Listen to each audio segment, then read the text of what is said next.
Welcome everyone to the Strickland Distinguished Scholars webinar series.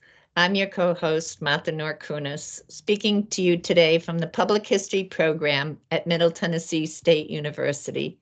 I'll be joined by my co-host, Dr. Aliou Ly, and by Dr. Pankhuree Dube as our question moderator. Today's webinar is entitled The Memory of Painful Pasts. A few words about us before I introduce our speakers. I'm an oral and public historian with research interests in memory, landscape, gender, and difficult pasts.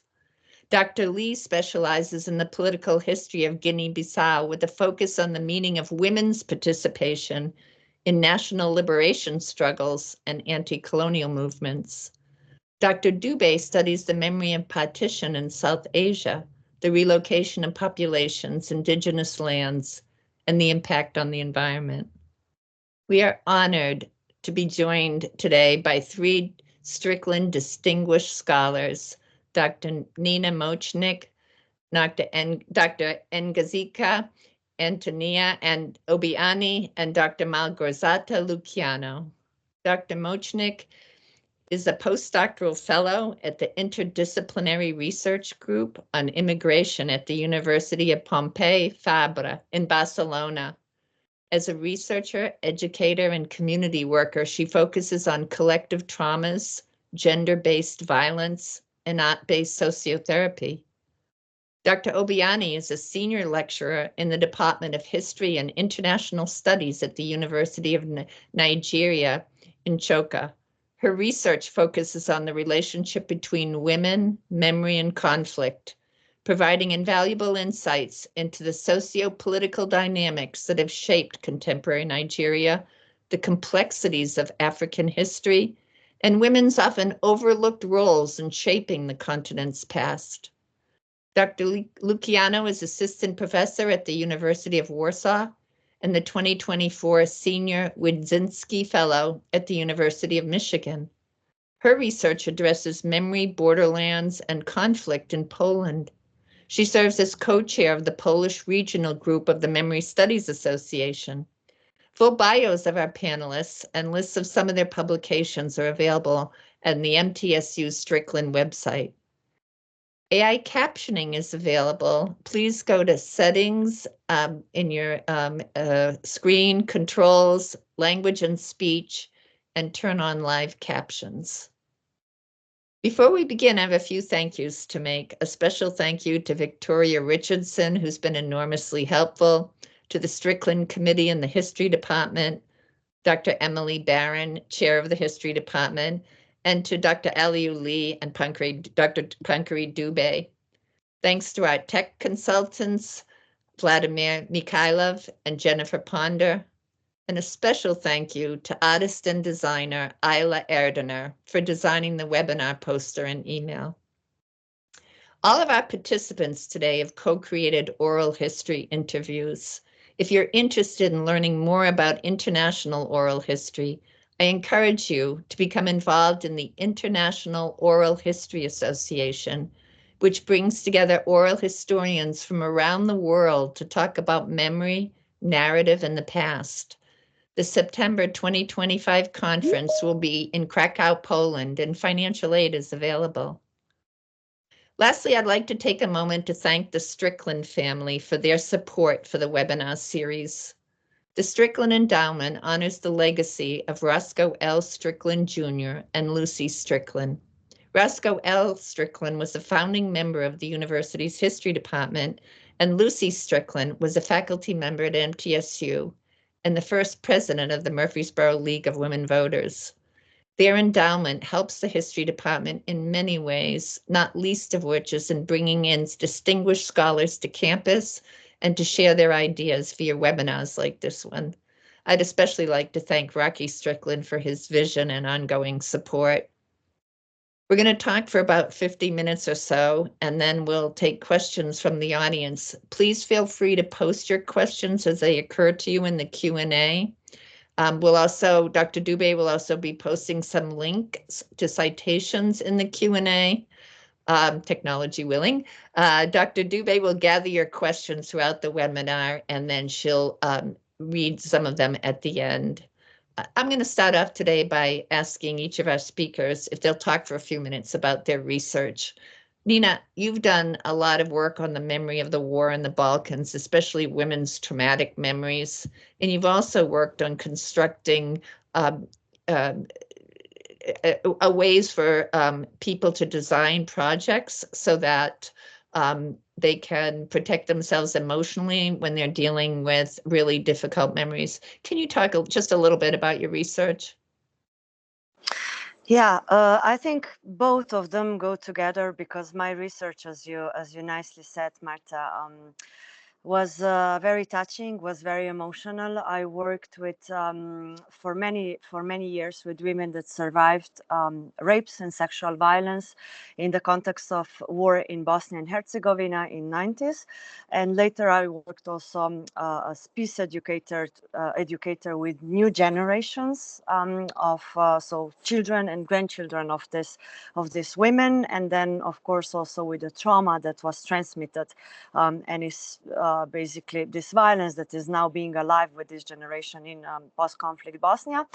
And I think it's nicely that you mentioned that now I worked also a lot how to protect ourselves, because I was really not prepared to do this work. I was very young, very unexperienced researcher. I was just passionate about the topic. I wanted to learn more. I think it's a topic that is still super important today. Every war that is going on throughout the history and today, sexual violence is always present. So I was passionate how to how to commemorate, but also at the same time that this commemoration remembrance practices can be a prevention practices. So how could we as society prevent it, and how survivors could actually give a testimony, give a voice, and in this way give us kind of like directions how to talk about it, but also how to remember it, so we can avoid it in the present and in the future. And I got very, very badly emotionally engaged. So it led me to at one moment also to the burnout, and I would say secondary trauma, vicarious traumatization. And today this is quite a bit part of my work, because when I started to talk and write about it, I realized how many researchers, especially those working with survivors directly on the field, are being impacted, because it's something I would say still in academia. This is still something we don't talk about it. We don't have very well developed strategies and practices how to work safely, how to protect ourselves. So in a way, yeah, it became important for me to basically help to prevent to others to go through how I actually re-experienced, the stories of these women and their children, which is very interesting, because I personally don't have this experience, but because I've been involved so much in this, I kind of take it on me, and then basically integrate them in my life. And I don't think this is something very healthy. And yeah, we can maybe also talk a bit later if there is someone in the audience maybe who would want to know about this, how to protect ourselves. But yeah, I think it's very important when we talk about these things also to mention that whenever we listen to the stories, we can get impacted as well, and it's important to know actually how to listen to these stories. Thank you. I mean, I know that the field of oral history is very interested in that, so we're definitely going to return to that topic. And Ngozika, are you with us? She's. Can you hear me? Are you here? Okay, yes. Great. I'm so pleased. You've written a lot about the Nigeria-Biafra War and the transgenerational memories of the Igbo. Can you talk a little bit about your research? Okay, thank you. Can you hear me? Can you hear me? Yes, oh, great. Yeah, we can see you. Great, thanks. Can you hear me? Can you hear me? Can you hear me? Just nod if you can hear me. We can hear you. Okay, thank you.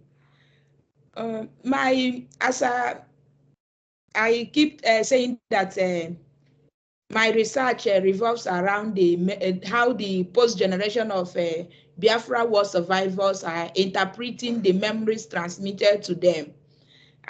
For instance, I came from the Igbo ethnic group that is called Biafra, that fought the war with Nigeria. And then as a post-Biafra generation, I never heard about the war, both in school until my final year in the university. So as a result of the long rule of military regime in Nigeria, in 1999, Nigeria transited to democratic government. And then since then, we start having different groups, especially those who were born after the war, agitating for a new Biafran state. So my research revolves around, from my PhD, which was on the experiences of the victims of Nigeria Biafra war, and now it has transitioned to trying to see how the post-generation of Biafra war survivors are interpreting the memories handed over to them and how they've been acting on them. So these have led me to different aspects of looking at those memories. What are the ripples? What are those factors that are taking the recollection of those memories? And I found out that there are structural imbalances in Nigeria, and then a sense of marginalization by the defeated Biafrans who felt they'd be marginalized in the economy and politically in the Nigerian space. And as a result, the post-war generations felt that they cannot bear it again and they need a separate existence. Thank you. Yeah, I mean, I think your work has a lot in conversation with some of our other speakers tonight, in that how that third generation memory shapes contemporary politics and society, and we'll come back to that. Małgorzata, I know that your work also looks at third generation memory of territories lost in conflict and post-conflict in Poland, but you're also doing work more recently on with Ukrainian people leaving the Ukrainian conflict, and listening to some of those stories. Yes, thank you very much for this introduction. And indeed, my work in the previous years focused on oral histories related to wars that were in the past. I mean, World War II and shortly post-war national atrocities, and how the memories of these painful past were carried on through the generations. How did they remember the violence, the loss of territories? In a paper that I co-authored, we called them the phantom pains, territorial phantom pains, because it's about looking at territories as limbs, and when one of these limbs is amputated, but it still hurts over, in this case, over generations. And then after February 2022, when Russia invaded Ukraine and the war escalated, I found myself in a project that was the oral history project as well, and it was dedicated to documenting the stories and accounts of people coming from Ukraine to Poland. And it was also oral history about the war, but it was so different. There were so many questions pending. For example, when is the right time to start this kind of research? Or how methodologies differ when the conflict is still ongoing, and when can you call it the past? Because these people left Ukraine and they were seeking a safe place, but when can you call it this very recent past, and recording their past experiences? So there were a lot of questions, a lot of them related to ethics, of how should we approach the witnesses, how meticulous our procedures should be, and yes, how do we find ourselves in this research? I mean, our positionality towards the witnesses, and how should we reflect upon that? Who are we in the whole process? Oh, thank you. I mean, the work is just, as I said before, so relevant, so important. Yeah, and we're going to return to some of that. When is the right time to, and what is post-conflict? I think it might be useful to start off with just a general question that people would have. Why remember painful past? I know in all of your work, you're talking a lot about the importance of memory. And Ngozika and all of you really are talking also about what happens when memory is silenced. So maybe you could just reflect a little bit on from your work why it's so important. I guess we'll turn back to you, Nena, to start.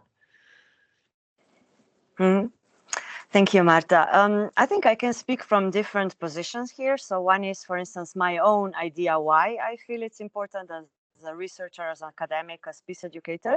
Then I can maybe share briefly why is it important for survivors, for women, and then for the third generation, because these are very different answers.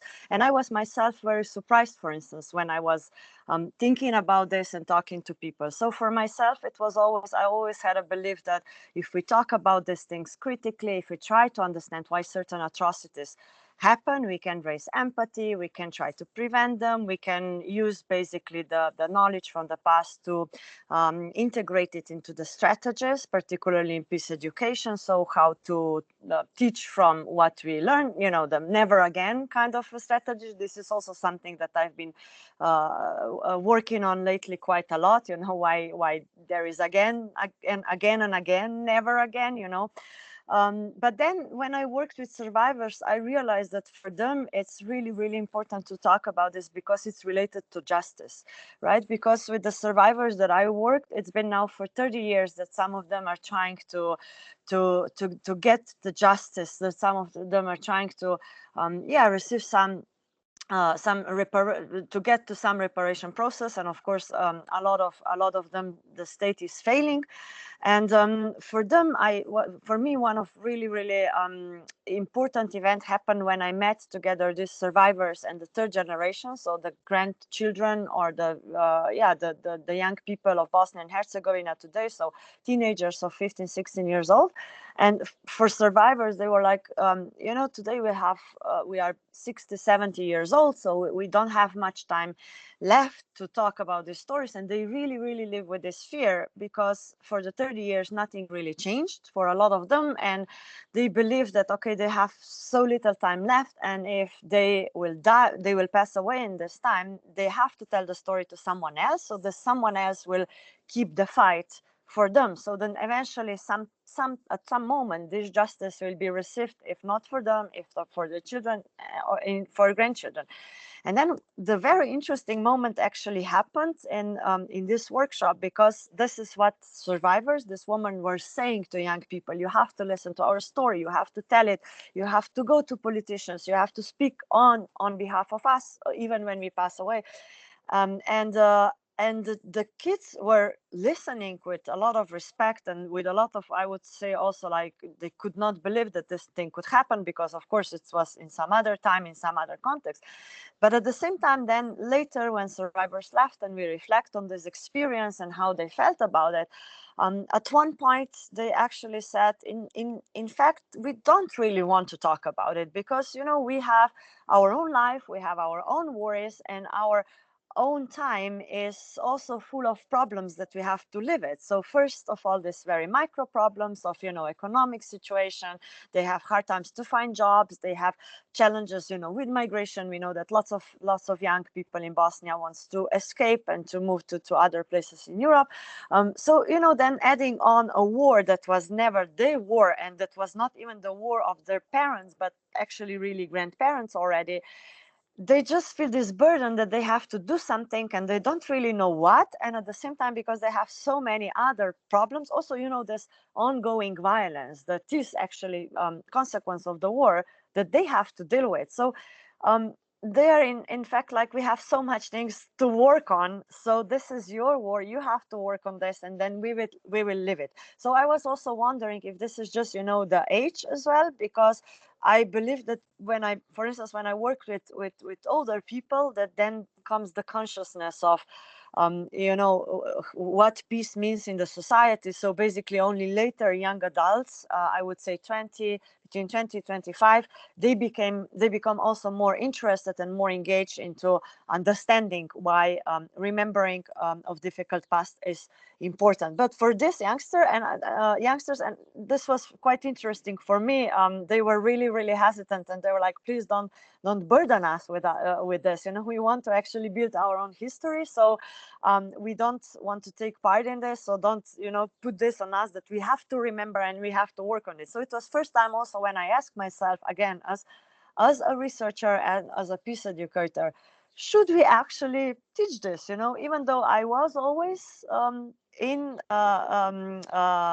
I always agreed on this, and I always kind of find for myself that it's important, but I have to say that they really challenge me with this. So I'm not anymore so convinced into this. So I would be happy to listen also the other speakers if they agree or disagree with this, and what are their experiences in their context. I mean, I have to turn to Ngozika, because your work is so directly about third generation memory and its impact. And I think, you resonated with a lot of what Nena just said. We can't hear you. Your audio's off. Okay, can you hear me? Yes. Okay. So, yes, my work resonates with some of the experiences of Nena.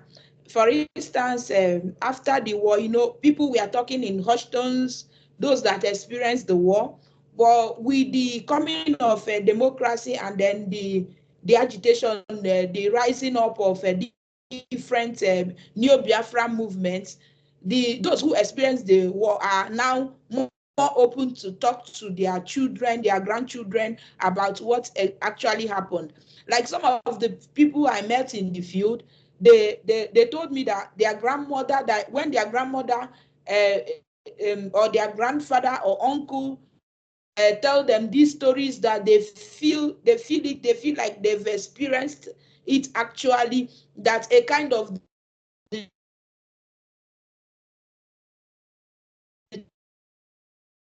trauma kind of have a way of affecting them.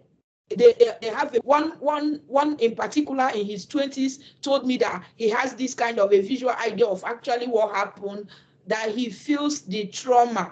And then you see some that will tell you that the trauma has lived, a lot of them died, especially those that sustained physical injuries during that period. So when you ask them again, when the discourse of Biafra come up, they will tell you that, yes, I want to know actually what happened, because I didn't read this thing, nobody told books, or less is Chimamanda's Half of a Yellow Sun, published in 2006. Some will tell you that they read it in Achebe's, there was a country. That's how they were able to have access to it. And then some of them also blame the Nigerian government. They said, okay, because they committed atrocities, that's why they removed history from the curriculum, and they never heard about it. Most of the people I also interacted on through their Twitter or Twitter page or Instagram mentioned that Nigeria has something to hide. That if not that they have something to hide, why is it that nobody heard about these stories? But there are a small fraction, like what Nena mentioned, that actually want to move on. They actually want to move on. But there is a particular, when I did my focus group discussion, there are a group of men from 40 to 70 years. They were up to 15. One of them was 70 years, said that he wants the children, he wants them to continue the fight. That they would tell them this story, that because what led to the war in existence, that they want their children to continue the fight until the realization of the Biafra. But unfortunately, there is no kind of dialogue between the agitators or the Iwo group and the Nigerian government. Rather, what we have is that the government uses military, uses power to suppress the agitators. And as I've mentioned, you see that since July 2021, the eastern part of Nigeria, every Monday they observe sit at home. No matter how government, sit at home means that no business, no school. Up since 2021 till now, no schools on Monday. The government, the state government, the federal government, they've tried to force people to come out, but people are scared to come out because of the repercussions, because schools were being threatened.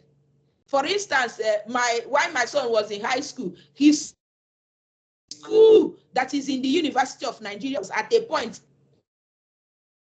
And then this particular, in Nsukka, where we have the University of Nigeria, at a point they were threatened that they've observed that they discovered that they are not observing the Monday sit at home. So when the government started using military against them and the police against them, securitizing the entire eastern region of Nigeria, what happened was that these agitators now also formed their militant wing. And these militant wings are now the ones enforcing this sit-at-home order. They no longer protest in the street. Rather, they are now sitting at no banking activities, no school activities, no market activities, no vehicle movement on sit-at-home. This is what is happening in southeast of Nigeria. Because of the constant government use of force, and then the security, both police and the army at every checkpoint in southeast Nigeria, many people are now sympathetic to the agitators. So what the leaders of these different Biafra movements are doing is they are now kind of recollecting this Biafra memory. They re-invoke it as a kind of, which gives legitimacy to this agitation, because you find out that there is unemployment. There is unemployment, there is insecurity. So when they invoke these memories of Biafra warfare, they find sympathizers among the post generation of the Nigerian Biafra war, those who did not experience it. So that's why they have many followers. Many younger people are sympathetic. They felt they are still being marginalized, especially when their parents told them that those factors that led to the war are still in existence. So, yeah. So the memory is still shaping contemporary society, and yeah. Exactly. Yeah. Małgorzata, you've also looked at this third generation memory and thinking about why remember painful past. Yes, I think painful memories, they gatekeep certain identities. So if a person is able to recognize or acknowledge the painful pasts and knows about them, it means that somehow they can be, for example, the member of a given community. So this is socially, on the social group level, this is required to be knowledgeable about these painful pasts and to remember, and to, as Nena mentioned, to remember for the future justice that could happen. For you mentioned earlier, Martha, about silencing certain memories. So after World War II in Central and Eastern Europe, there were many border changes and massive population transfers that you can count in millions. And many of them were silenced because of the role of the Soviet Union, and it was not allowed to speak about it. Some people did not want to, chose not to speak of their former homes because it was just too painful. So the very long time, memories of resettlement stayed on this level of that you could call the communicative memory that would stay in the families, but still it would be wrong to imagine that stories of the lost territories, lost homes, atrocities and wars, they were very present in the families. This is not an easy story to tell. This is not always the case that they are being told at family gatherings. There are different stories, different strategies. But I could say in families where this those painful past, so to say, inhabited families and or homes with memorabilia, they would be very present, and the third generation would be very conscious of this history. And to me, it was also very interesting how this micro level of family histories cooperates, I would say, or is linked, or maybe not, to memory politics. So do memory politics follow those micro histories, or they go against it? Perhaps they're informed by something else. How culture informs the third generation memories, because I don't think it's always the case that it's so remembering the painful past, let's say about the war, is informed only by what our grandparents would tell us. Many images come from culture, movies, what we learn at school, and at some point they form something unique for this third generation. So I don't think we can consider the third generation memories as pure, as only family memories. They are mixed with so many other images and so many other stories. And for me, another question is, when can we say that the justice has been done? Or what would be the final point for the justice? Would it be political? Would it be somehow cultural? Of course, not territorial, but maybe. So what should happen? How these goals, or how this justice is articulated? So what should be done for the justice to be achieved? Well, I think you've all directly or indirectly raised that issue of justice and the connection between justice, healing, and reconciliation. So I wonder if we can go forward in thinking about what memory has to do with, when that was beautifully phrased, when can we say justice has been done, but use the word too, Nena, and I think, and Ngozika, your work implies that as well. So what is that relationship between, in the post-conflict, if we can even define when is post-conflict, you've also raised that as well, between reconciliation and justice and healing. Nena, I'll go back to you again to start. Yeah, I think, as I said before, that they of course coexist, and I think again it depends, of course, for whom. How do we use memory in connection to justice and healing?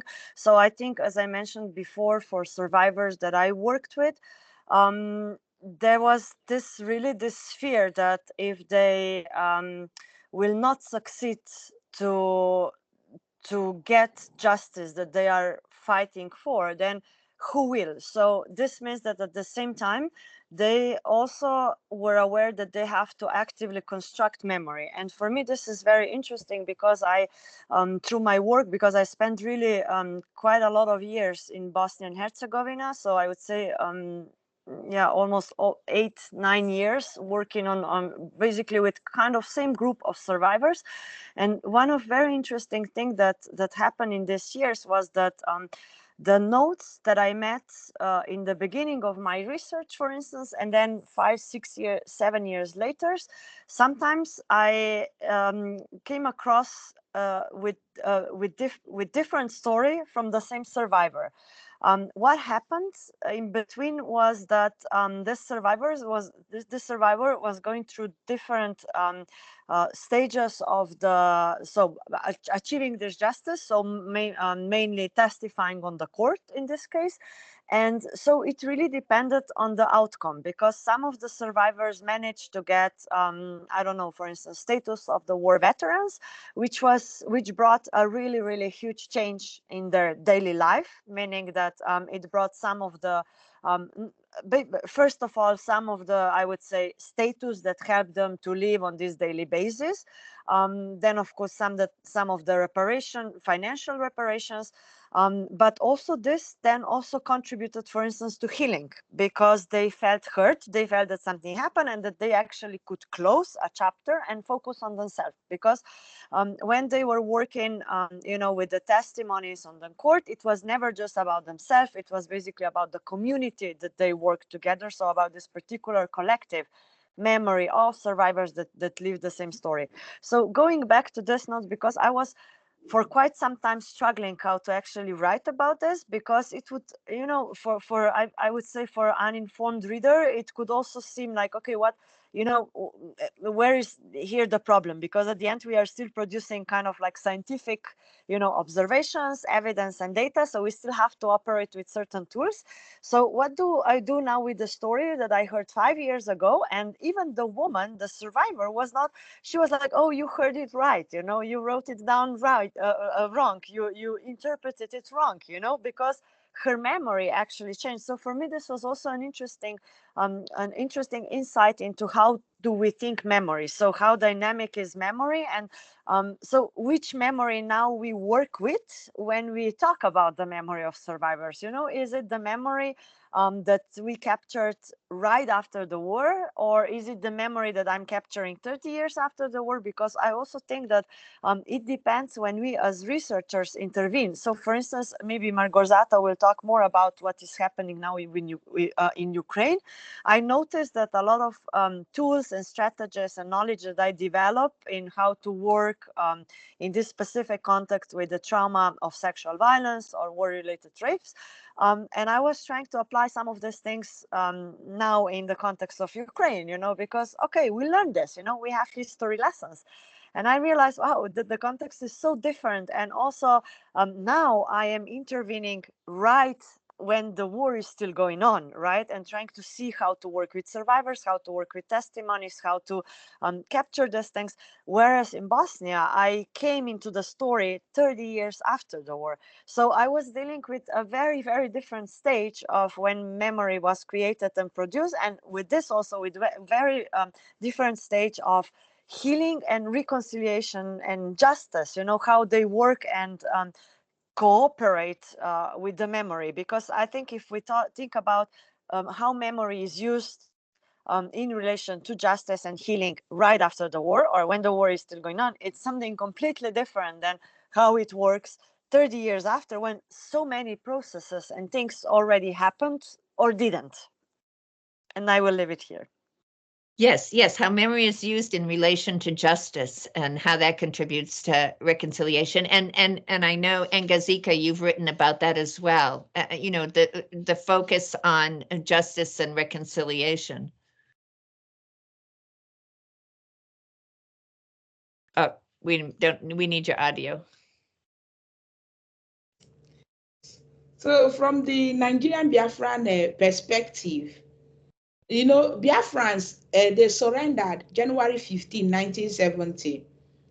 So shortly afterwards, the federal government declared what we call today the 3 R's. That is reconciliation, reconstruction, and the rehabilitation.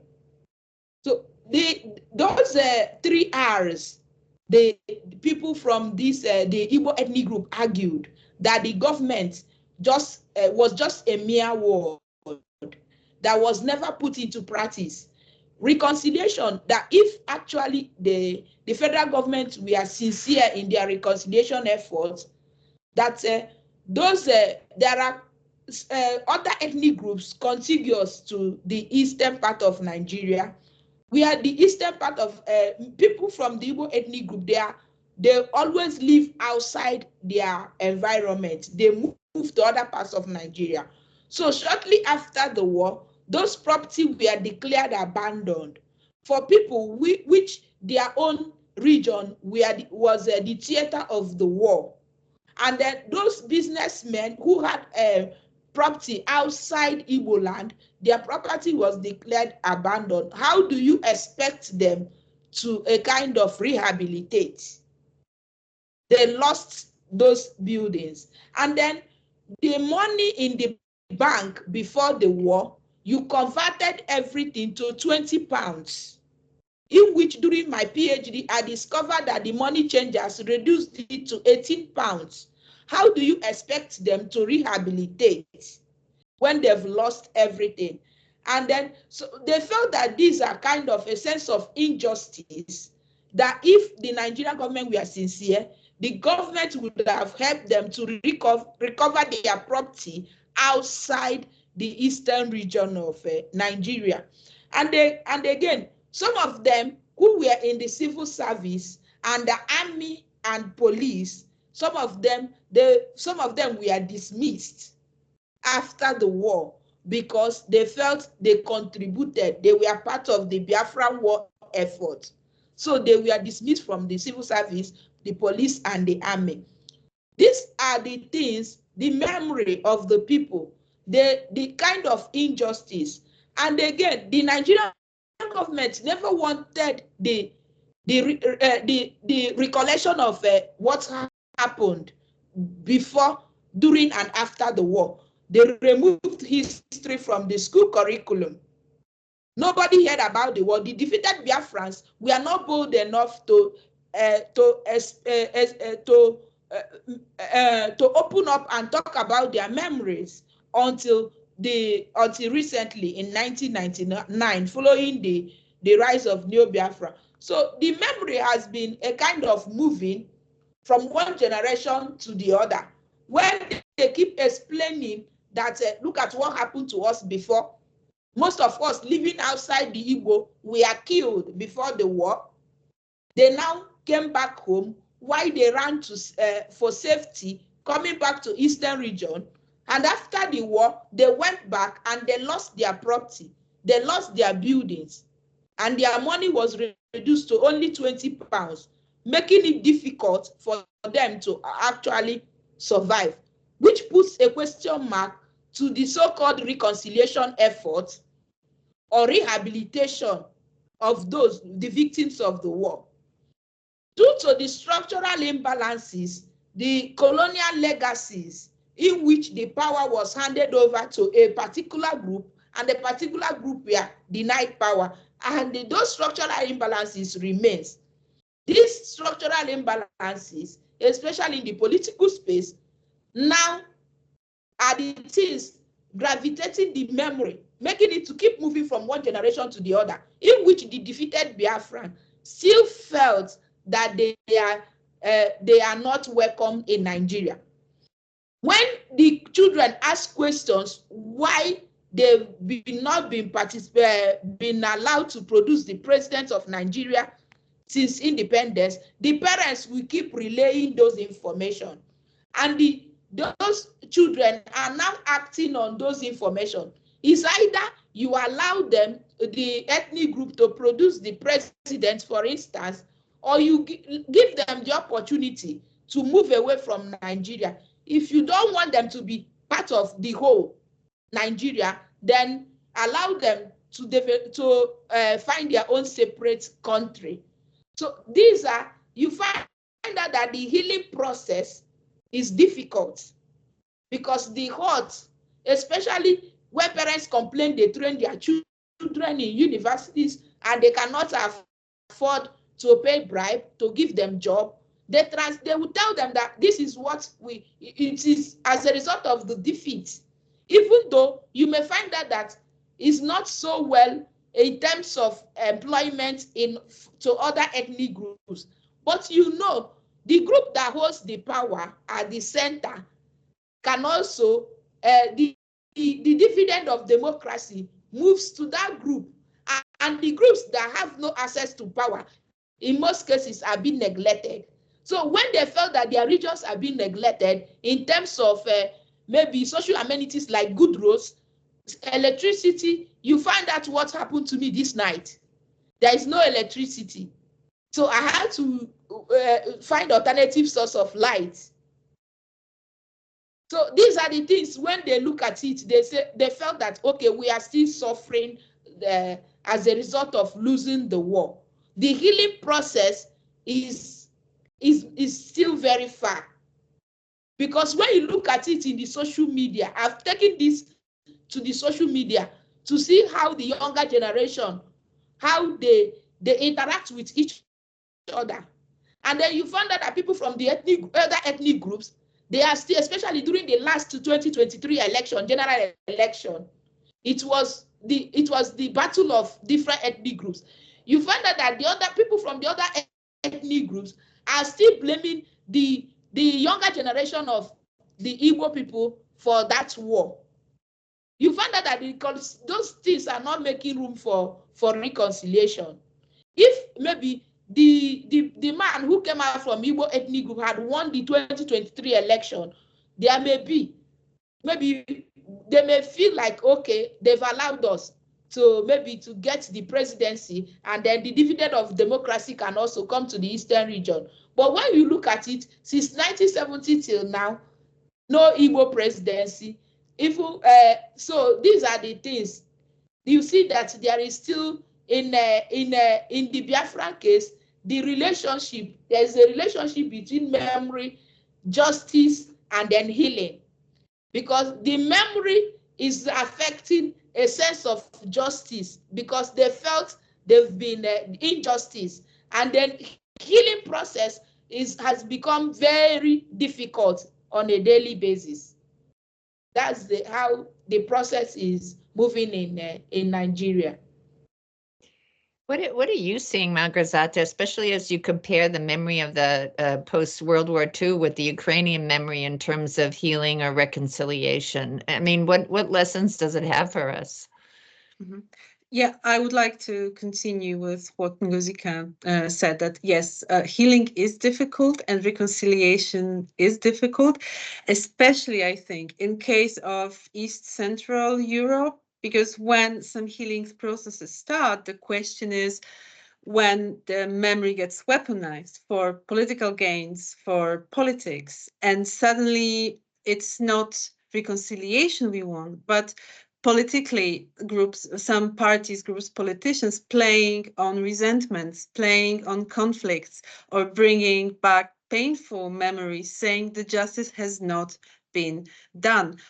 If you look at the discussion between Poland and Germany regarding reparations, which was one of the tools of the former government to bring back memories that the justice has not been done to Poland, this says that you can somehow monetize the losses. And I think there was actually a fair amount of money presented to the German government. So then if you think of nationalization of politics, so that certain experiences belong to certain nation exclusively, like suffering during the war. And this is a straight way to this kind of competitive victimhood. So who suffered more? Whose losses were bigger? Which events were more painful than the other? So I think this kind of revenge and feeling lack of justice is something that in Central Eastern Europe is these days very present. If you look at the politics of the politics of memory in Hungary, in Poland, in Slovakia and many other countries that are seeking justice, but also weaponizing this historical injustice for political gains. And this, of course, makes healing much more difficult. Comment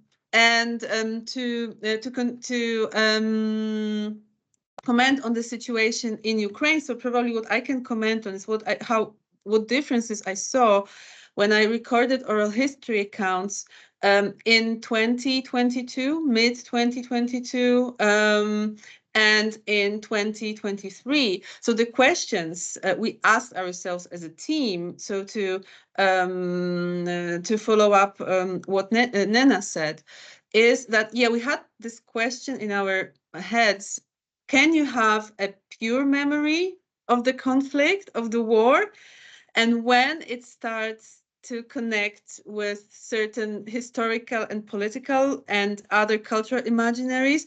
And I think you can never have this kind of pure personal memory. If you, for example, look at some books that were written already on the conflict, like Serhiy Plokhis' The Russo-Ukrainian War, which traces back Russian-Ukrainian atrocities and wars back into centuries. So this is something that informs also certain artists, that we bring back our cultural memories into our experiences, because this helps us to understand what is happening, to locate ourselves in this kind of temporal continuum, and the legacies of painful memories. The difference I saw in the accounts I recorded was that in mid-2020, the answer to the question, what are your plans for the future? So, which was a wrapping up question that I asked at the end of the interview, the answers were motivate. They were, you could feel the motivation that I will go back to my country and I will help rebuild it. And people had so many ideas about what will happen after the war. It is of course a big question, what does it mean when the war is over? And when is the end of the war? Is it the peace treaty, or is it the justice being done in one way or another? And those stories I heard in 2023 about future plans, they were so different. They were very vague. They were very painfully unprecise. Like, I don't know how much time this is going to take, and I don't know how much longer this war will take. And this was really, I think it was really dramatic to see how these ideas about the post-war situation were fading away over time. Thank you. There's so much that, I mean, we could talk for such a long time. There's so much more to say on, you know, when is the war over? What is post-conflict? What does memory look like in conflict, post-conflict, etc. But if you could, before I bring in Aliou and Pankhuree, and then we look at some questions also, I don't want to leave before, if you could give it's a terrible thing to say because it's so important, but some brief comments. Just, I don't want to leave before we talk a little bit about the gender of memory and women's particular experiences in war. So if you could just offer some brief comments on that, and then we'll bring in Aliou to raise some issues in Pankhuree. Does anybody want to jump into that one? Leave it free form. I'll go last for a change, so I leave it to you. You know, women's memory. Małgorzata, do you, you know, that hasn't been something that's been the focal point, but certainly I'm sure you've given that some thought. Yes. So from the perspective of my research, accounting oral histories of women, especially about World War II, brings us to thinking about another dimensions of war, not only military aspects of the war, but how it is experienced on a daily basis by those who are not in the military, those who had to live under occupation or during other circumstances.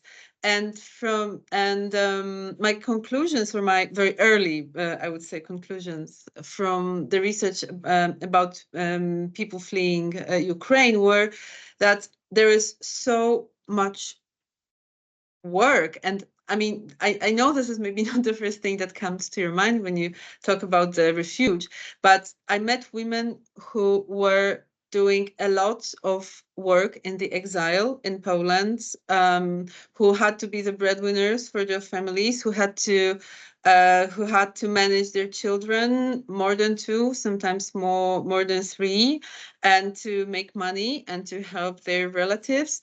And to still, to keep themselves in good condition, if you can talk about this in some sort of well-being. So there's so much work being done by these women, how much they prepared when they were preparing to leave Ukraine, how much they had to do. And I think this aspect is so important to acknowledge what kind of disaster the war is.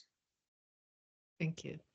And Ngozika, you, if you could talk just shortly about your work with women's memory, particularly.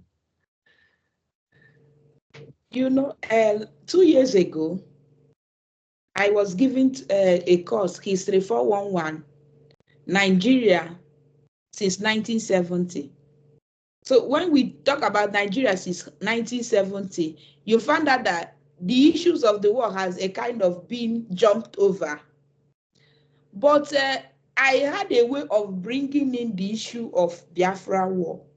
And then I noticed how the class, the young people in that class, how they were so incensed when I tried to tell them that war is not the option now.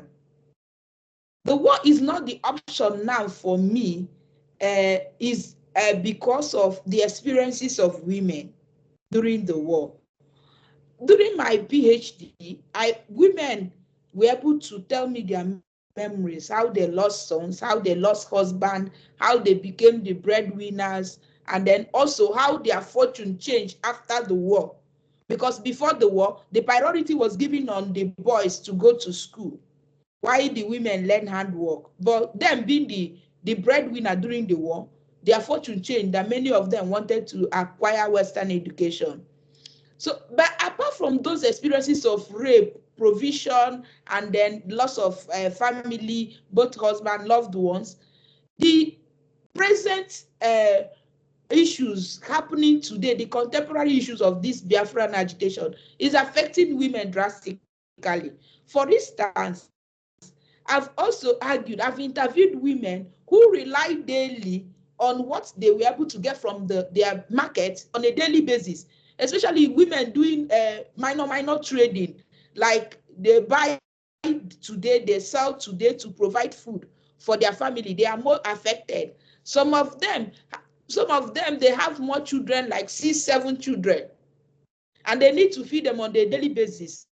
And on Monday, you close down shop, and weekends we have a Sunday, which is a Sunday. Most of them don't trade on Sundays, and then on Monday for 2 days. How do they feed their families? Those people selling petty things is affecting them.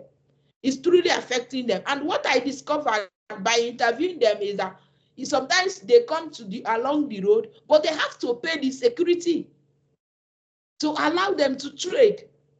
This is affecting them. And then when I move further to those communities where the government claimed were the headquarters of especially the indigenous people of Biafra at the forefront of this agitation, the women there were not happy. They are scared. The children are being killed. One, the child went for a traditional marriage, and they were accosted by the army and they were killed. So some of them will tell you that they don't want the army. They are killing their children. They can't also trade. They can't do many things. They can't.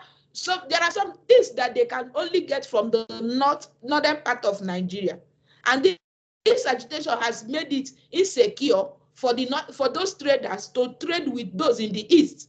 It's affecting them economically and then emotionally, and it's also affecting them because their children are being killed. Like one that happened in March. Sometimes when you look at security officials, sometimes you find out that they need a reason to also kill young people, unarmed people walking along the road, tagging them IPOB agitators. So they always have so those women in those particular in one of the states in eastern Nigeria, they told me that they don't need the military in their community again. That they are more insecure. And also the agitators are finding the communities as also collaborating with the army. And in most cases, some young people are falling victims also of the agitators. Why some are also falling victim of the Nigerian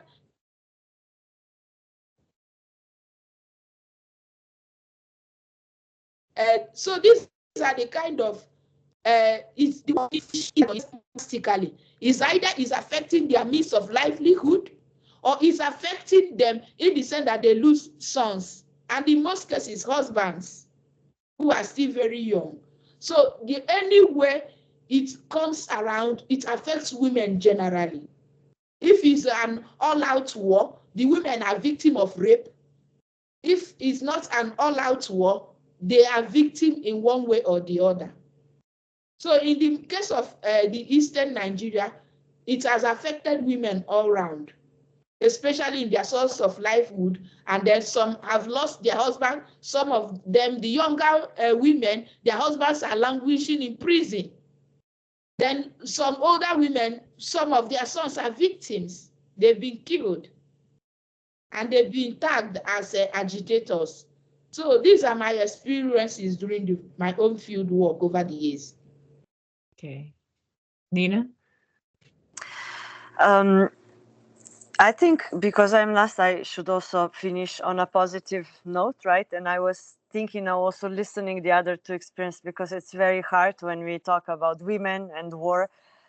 Very often I feel that it's even, you know, there is, I don't know, different, I would say, response from the general public. If you just think of when the war in Ukraine started, and we saw this, you know, groups of women and children as refugees. And to me, it was very interesting at this point observing how citizens across Europe responded, because we had this similar kind of situation in 2015, but with a big difference that this time we mostly have seen young men.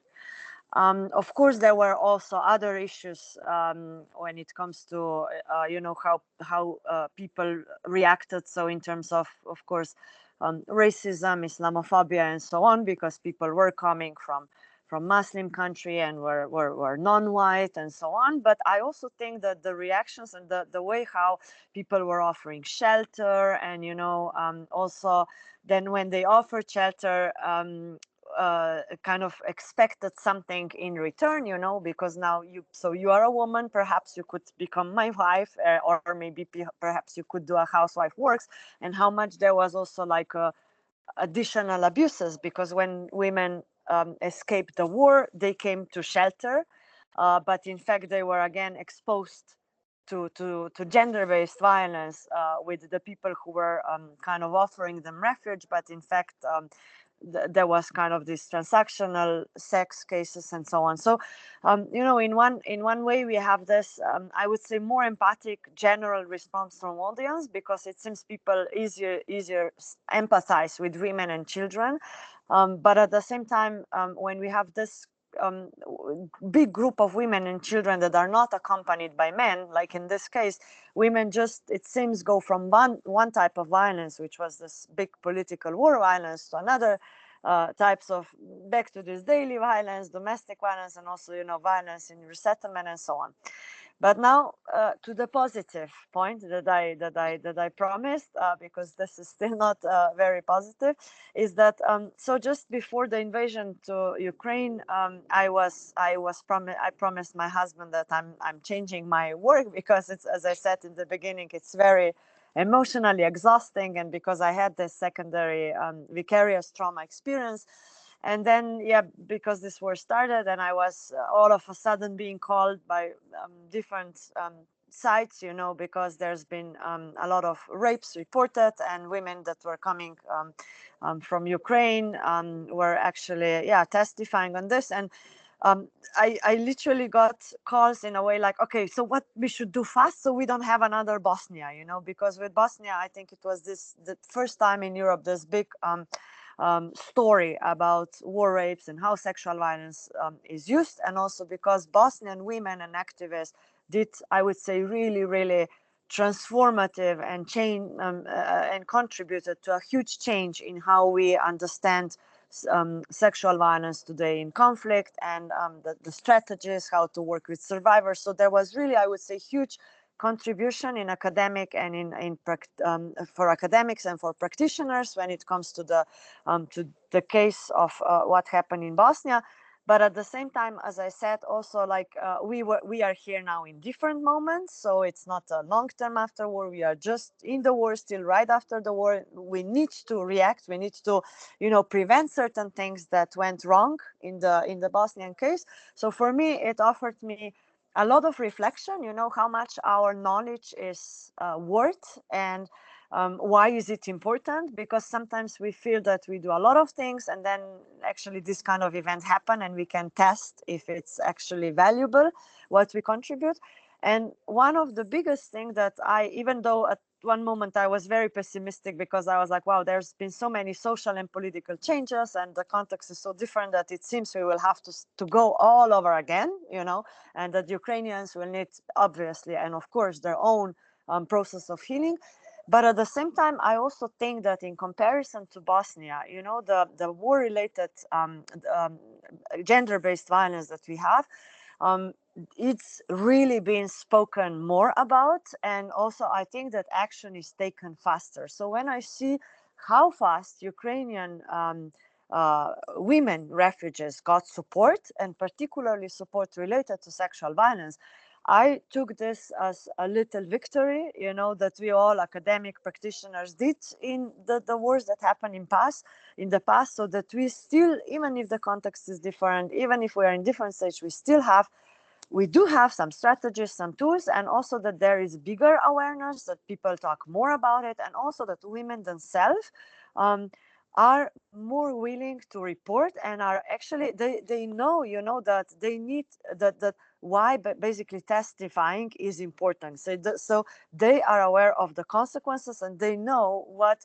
their contribution right now means, and also if they don't contribute right now, what can happen in 30 years. So this is really something that actually was unfolded, I think, in front of our eyes, and it was quite, I mean, it's still, of course, unfortunate, and nobody wants war, but we are here, so we cannot go back. So of course we want and try to do the best.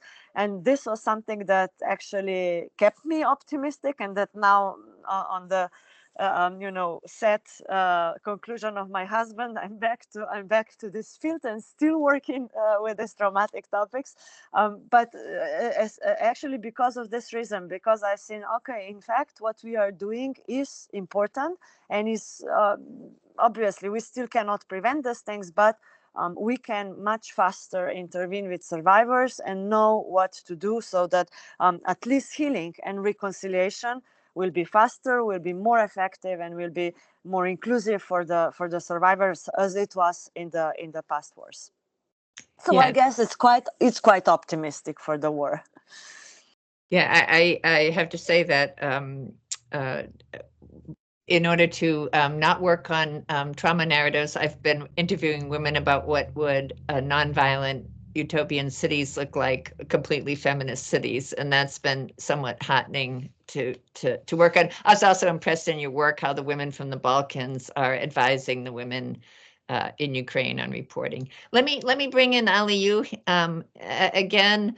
I know there are a few things that he wanted to say, and then we'll turn to the questions. Aliou, are you there? Hi, Marta, I'm here. There were some, you know, some topics that you were interested in raising. Yeah, I think like they cover most of what we were thinking about and what we talked about last time. And I will be just saying like that was a very interesting and thoughtful talk, you know, and just let the other ones, if they have questions, to jump in. Pankhuree, do you want to bring in some questions from the audience?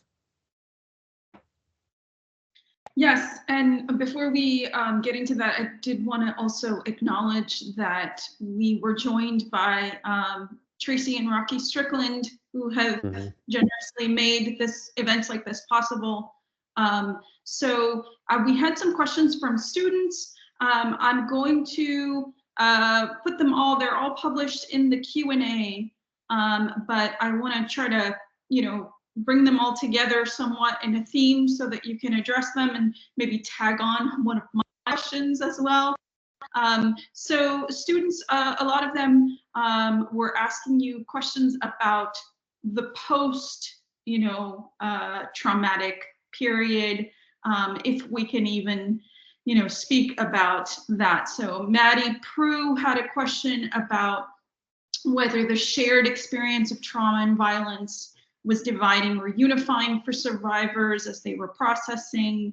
and what a typical sort of healing time scale is like, how she says on average how long after the event do survivors begin to acknowledge or discuss what happened. My student Julie Branham wanted to get more sort of anecdotal information about what survivors said that they would do after conflicts, whether they actually, if you follow it up, if they went through with that. And Jasmine Erdner is also curious about how you relate this work on memory and the past to think about current events, like what's happening in the Congo or in Gaza. And so my question to sort of tag on to those about sort of the post period is really thinking through, the idea that we have from, the great French historian Ernest Renan, that nations are constituted by what they remember as well as what they forget, and that the nation is a kind of daily plebiscite. And so thinking about your work, I think Małgorzata, you mentioned how these communities are sometimes unified through this notion of grievance, and that you are really interested in this metaphor of almost like a phantom limb, right? That there's this past that you are aware of and you can't kind of access it, perhaps. So thinking through those ideas and those metaphors, I was curious to hear your thoughts on whether there's any value for us in our historical work on forgetting. So much of our emphasis has been on remembering, but is there any value if the past is going to be re-traumatizing in a kind of so not the nation state, and how through institutions, as Ngozika was saying, these universities and how they order the curriculum and where they fund, the remembering of the past. But at an individual level, perhaps, is there a value to forgetting and thinking about that metaphor of the phantom limb? If violence can be enabling rather than simply disabling, can it, you all have moments where it has created more compassion, more empathy among different groups of survivors. We've spoken a little bit, we've heard about your perspective as scholars working with these survivors. Would you have any insight to share about the survivors themselves and perhaps how they have really found this kind of traumatic experience productive or enabling, or if that's just a really messed up way to even think about this? So I'll leave it there, and then if we have more time, I will see if there are more questions.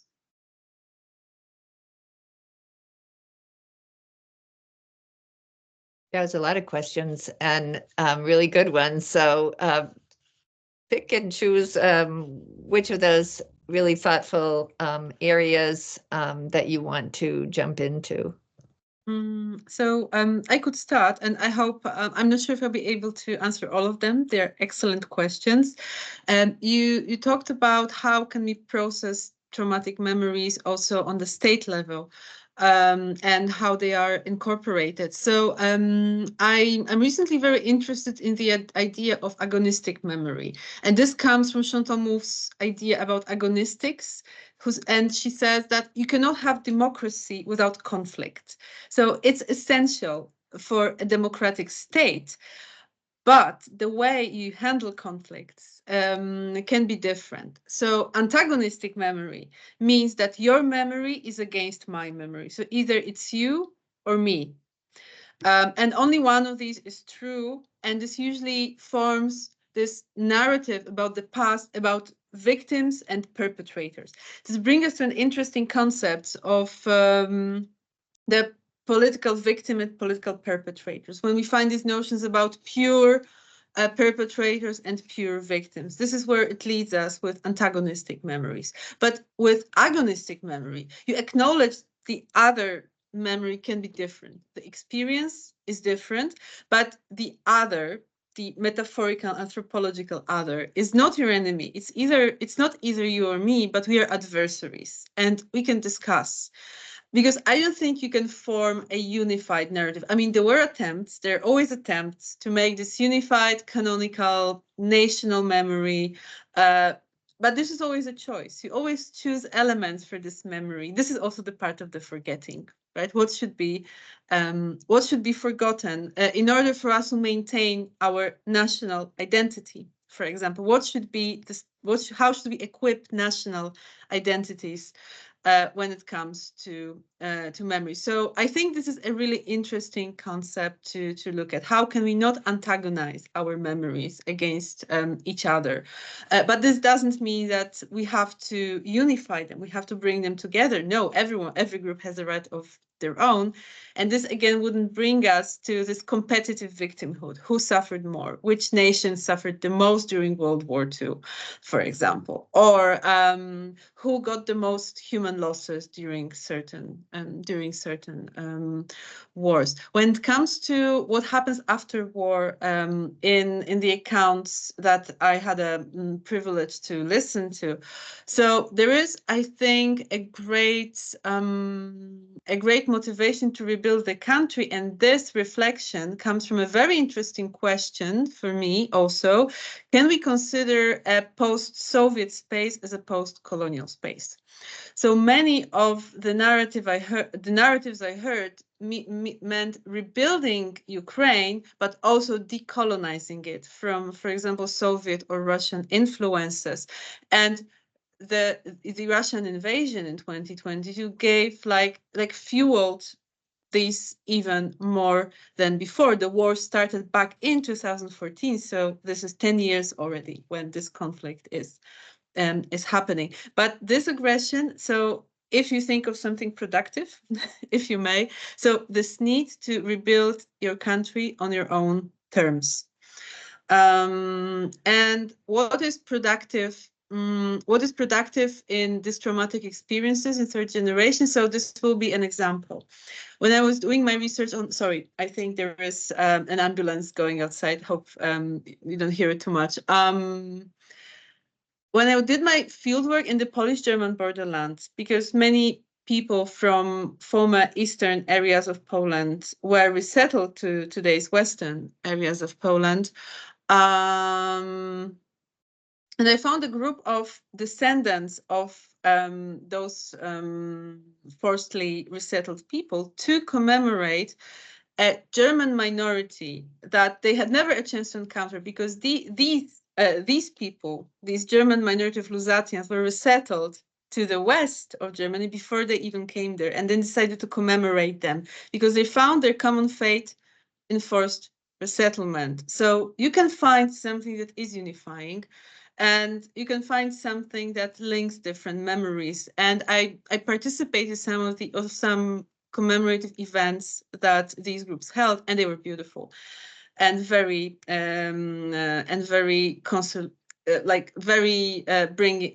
bringing all different people together. We're coming close to our time, so if the other speakers are actually past our time, so if our audience can stay with us for another few minutes, so we just allow our other speakers to be able to respond.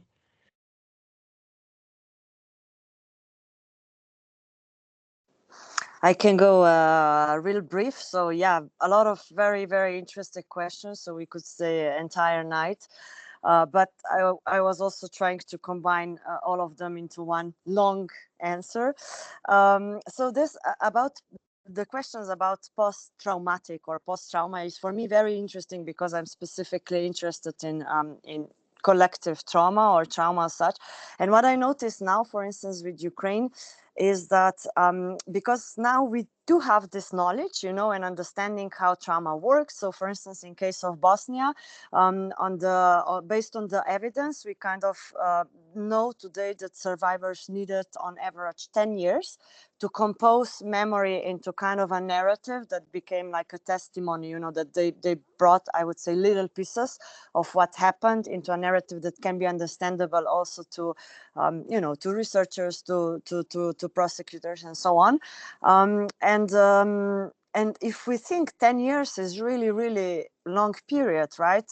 Because especially when things happen, a lot of people who intervene immediately, so humanitarian organizations, medical staff, journalists, and so on, they want to have a story right away, right? And we go back to what I said in the beginning. So what do we actually collect at the moment when people are still in the state of shock, and then when they have this 10 years to basically collect these little pieces and get out from this first trauma shock into a lot of them develop then this post-traumatic disorder disease. So how this dynamic happens. And so what happened now in Ukrainian case was very interesting, because immediately when the war started, we had, like, already in the March, or even I would say in February, first reports and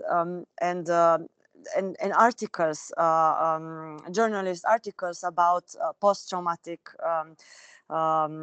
disorder, and it's interesting because medically it develops around 6 months after the traumatic event happened, right? So this is how much time most of the survivors or people who witness traumatic event will need, and a lot of people never actually develop this disease, right? So this is one of the misunderstandings. So people can have traumatic symptoms or can live with trauma, but they would not necessarily be diagnosed or develop post-traumatic syndrome disease. So I think that now we are kind of re-abusing, all this vocabulary and all this knowledge that we collecting, and also using it in, I would say, not appropriate way and context, which I also question myself sometimes, is this necessarily good, for survivors, because this becomes also very prescriptive, so people start to ask themselves, what is wrong with me? Because, I don't feel this, I don't feel traumatized, I don't,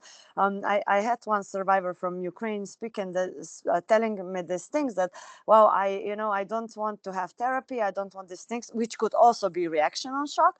But at the same time, we were kind of, pushing her into the needs that we assumed that she would have, because this is what survivors needed in the past. So to me, this is very interesting. How do we actually avoid this, prescribing people what to feel, how to experience it, and how to narrate traumatic events, because we have this from the past. And then maybe just for the last moment, this what are the healing practices, or how the healing is working for the survivors, which is also, I think, also something that's very important and useful for us to look at today. So what is happening in the war in Congo was mentioned, and Gaza, Ukraine, and of course all other wars that are going on right now in the world. Again, of course, there's many different ways how people heal and the time that they need for healing. But one big thing that I noticed, for instance, with survivors that I worked, was that and the mistake that, for instance, we are doing in Western countries, because we medicalize trauma, and we mostly offer this very clinical healing practices in terms of therapy, medication, and so on. But in fact, people that healed most or were most successful by integrating this trauma in their lives were people who had good social relationships, so who had support in their families, or good social circles. So for instance, survivors who were participating in the circles with other survivors had bigger chances to integrate trauma successfully in their life than, for instance, survivors who were just attending this one-to-one therapy medical sessions.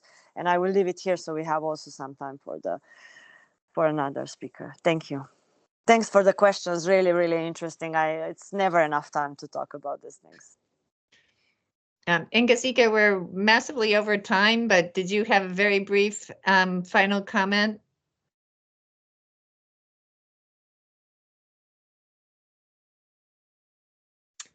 I think maybe our technology. Okay. Oh, here you are. Okay. Very briefly. So maybe I've seen beautiful questions in the chat box, and then one asked about how do we define or operationalize the term post-conflict memory, and does the post period have an end? For me, in my own trajectory, I can say that as long as the issue continues in Nigeria, as there is a kind of carryover of what happened before the war, and as it keeps transiting, the conflict also transits alongside with contemporary Nigerian issues. So for me, it's a kind of, when we have a kind of reconciliation, genuine reconciliation. For instance, in Nigeria, people are talking about restructuring, that Nigeria should restructure. Some advocates for kind of regionalism, and then where the ethnic groups all can develop according to their own pace without being a power being hijacked by one particular ethnic group or the other. So I think when this kind of crisis, agitations, when Nigeria decide to sit together, discuss them, and talk about it, that's when we can have a kind of healing. And again, when we look at when I look at how the different new generations of Nigeria, how they antagonize itself, when Małgorzata mentioned about antagonistic memory, you found out that people from the Hausa and the Yoruba, their own memory is also antagonistic to the memory of the Igbo ethnic group, in the sense that the first military coup were carried out by the military officers from Igbo ethnic group. And again, in that coup, the leaders of people, the military and political leaders of the Hausa were killed. And some from the Yoruba, the Western Nigeria, were also killed. So when the people from the Igbo ethnic group, when they talk about the Biafran war memories, those people also recollect the memories of their leaders who were being killed in that. So there is this kind of antagonistic memory. They also had a way of recollecting their own memory, what happened during the January 15 coup, to use it against also. So there is this kind of antagonistic memory existing among the young generations in Nigeria. So the memory, it keeps on and on and on. For Nigerian case, as a researcher, I am following the issues as they come up every day, and also hoping that maybe one day the political leaders will have a rethink and then call themselves to the table and renegotiate Nigeria existence and future cooperation. Okay, thank you. Thanks to our wonderful audience for staying with us. We've sadly run out of time, but I want to thank our speakers very much, our scholars, Dr. Nena Močnik, Dr. Ngozika Anthonia Obi-Ani, Dr. Małgorzata Łukianow, Dr. Aliou Ly, Dr. Pankhuree Dube. Thanks again to the Strickland family for sponsoring the series. We'll be posting the recording of the webinar to the university's YouTube channel, and also to a YouTube channel called Historymemoryculture. Thanks to all of you for joining us. This is Martha Norkunas speaking to you from the Public History program at Middle Tennessee State University. Our speakers were beaming in from Nigeria, Morocco, and Michigan, as well as Tennessee. Good night, good afternoon, or good morning for wherever you are joining us from around the world. Thanks a lot. Thank you very much. Thank you so much. Thank you, Martha, for this. Thank you, everyone.